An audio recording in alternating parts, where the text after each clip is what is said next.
Hey everybody, it's Jonathan from Instant with the rest of the Instant team, Amanda, Tyler, Laurel. We're back again with more TBD, which is not to be determined. We know what we're talking about. It's actually the big deal. And this week's big deal is, well, what I think is a big deal is what I'm calling the digital vigilantes or the Digilantes. Clever. Real clever. But It's these people who she'll be here all night. people who get on their cyber soapboxes, like on Twitter, and just come for it hard all the time. And we saw it with Charlottesville's one thing on the news, the hard news side. And they were, are identifying people, and that's one way of using it. They use it for good, or for what most people think is good. And then you have the pop culture side, which is we had the Kim Kardashian, Jeffree Star beef. It's been It wasn't even a beef. It's been quite the saga because it goes back a while. Right. So all it was, the basic idea is Jeffree Star made a comment about Kim Kardashian's makeup swatches.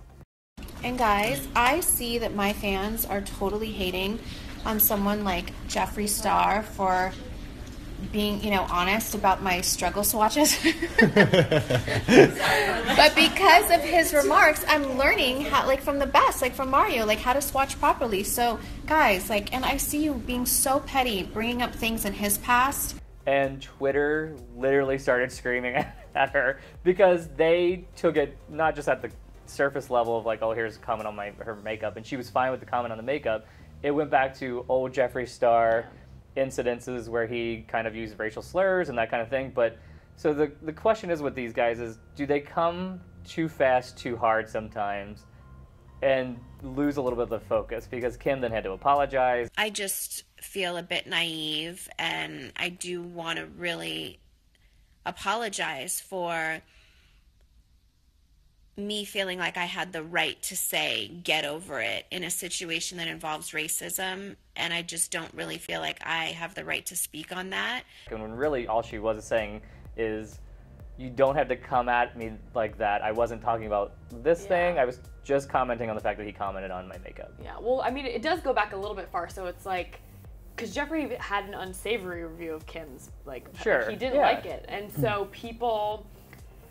So Kim was just trying to say, oh, okay, I agree or I understand that he's allowed to have this kind of opinion. And then it got turned into, that... She's defending a racist. She's defending him being a racist, and it's that's not what it was about at all. It was about makeup. And I think people try to bring things in that might not necessarily be 100% relevant to the situation. And because there are these things and these...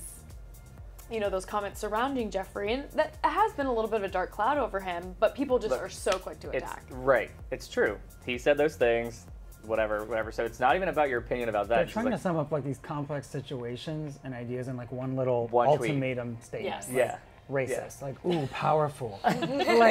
Sweetie, you just typed a few words. Yeah. You're trying to classify it, and it doesn't work like that. As Tyler said before we started, it's basically just people screaming. It's people on the internet who just like to scream and just take issue with everything, where it's sometimes you just better just let things go. I was going to say, do you take a moment to think what you're... Because I actually will type and delete a tweet or a post on Facebook before I put it out there, because even though I literally have 5 followers on everything, it's it's still going to sit there, and you're going to say this, and people are going to read it in their own tone. They're not going to hear it in how you're typing it. So it's you rework that. So I feel that's the point, is this week has been a lot of just real fire fingers. They just the minute they have a thought, it's fired off.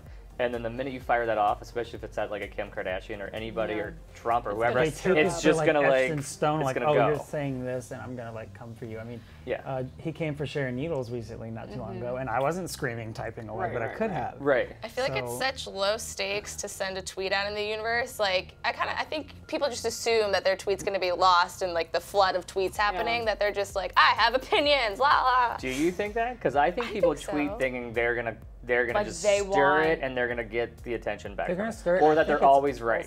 And I think it could also be the sense that they think that putting their tweet out there is actually taking action on whatever it is. I'm gonna post something. The vigilante part. And I did taking action in this situation. Yeah. You literally posted a couple words, online. That's not physical action, but I think in their head they're satisfied just with that opinion. Because I think there are situations where the Digilantes can, like you mentioned with the Charlottesville stuff, there are times where it is important to kind of keep the conversation going, and the more we talk about it, the more people are going to be aware of it and all that kind of stuff. But I think it's like you need to kind of know when is an appropriate time and when to stand up and type and when to like just take a breath. Can I just take it kind of to the other end of the spectrum where people are commenting on a typo, that typo Justin Bieber had, calling Shawn Mendes Shaw Mendes or whatever, and just like, was it necessary to become a trending topic, and was it necessary for 100%? I mean, only because that's the funny part of social media that I think that's hilarious, because it's, yeah, they're coming for him and they're dragging him around and like that's what it's. But it's so out of like just, haha, you made this mistake. One it's little funny. human Nobody becomes a trend and like overnight. Where like Kim Kardashian was just saying, Jeffree Star is allowed his opinion. Let's not come for him. But they came hard and like pulled up all this dark stuff about it when it was really on the surface it was just a comment about the makeup, and then we had to go deep and dark, and it's like shit, and then she had to apologize. So it's like, when do you just like let it go, cool it for a second drama. before you Yeah, that's true. Do you take tweets serious? How serious? Like, it depends on who's tweeting it. If it's like a person who doesn't even have a profile photo and they maybe have 5 followers, then I'm not really going to take it super seriously. But I kind of take tweets from celebs seriously, because I think at this point it's kind of, everyone knows that what you tweet is like important and people take it seriously, so you kind of have to follow along with that. Like, people give official statements via Twitter, like people reach out to like family members via Twitter, and you're like, couldn't you be texting them? But it's all about having the image of what you're saying. And I think there's so much weight too on like what one tweet could do. Like, Michelle Obama just shook the world in one tweet. Yeah. So like, everybody's trying to have that like one tweet now. Yeah. You can say a lot with 140 But you can't. characters. But like non-famous people try to think there's Michelle Obama. They're all chasing that idea. Because everyone loves the clapbacks and like shutting down haters and slamming people, and it's like, yeah, I think it needs to be done every once in a while, but yeah, I think it really depends on who is saying it and what they're responding to, if you're gonna take it, or what kind of weight it has.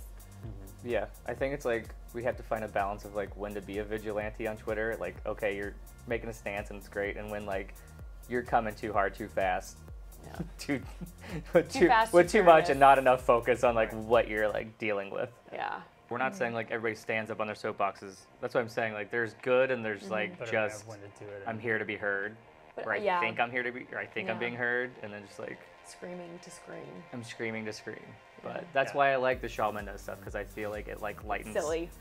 It lightens it, but I think it's a lot of egos at the end of the day too. It's like even the negative and the good as well, because even sometimes if someone's like complimenting, sometimes it's like someone does whatever, some sort of accomplishment, like someone will come like, oh, and they'll basically compare it to what they've done, but then the person they're tweeting at is like levels above them. It's like, I'm sorry, sweetie, and you are like, so it kind of comes across in sort of like almost like a backhanded. Everyone gets a Twitter account if you sign up. That's it's not. That's the thing. Even if you're in the basement. Literally. All right. Well, I hope everybody tweets us and keeps tweeting. But I just want to talk about like people who stand on there, get there and have. It's like, we're not saying to stop doing it. No, I think we're just saying. I think it all should stay. I just think sometimes let the fire in your fingers like cool for a hot second, maybe before you like. Like John said, maybe do a couple drafts before you hit share with a friend before you make Everyone it needs a social media manager is what Yes. As Michelle Visage would say, edit, sweetie. Yes, edit. No, thank God we got the Drag Race reference. Twice. Always. See, I try. All right. Thank you, guys. Bye. Thanks. Bye, guys. Oh!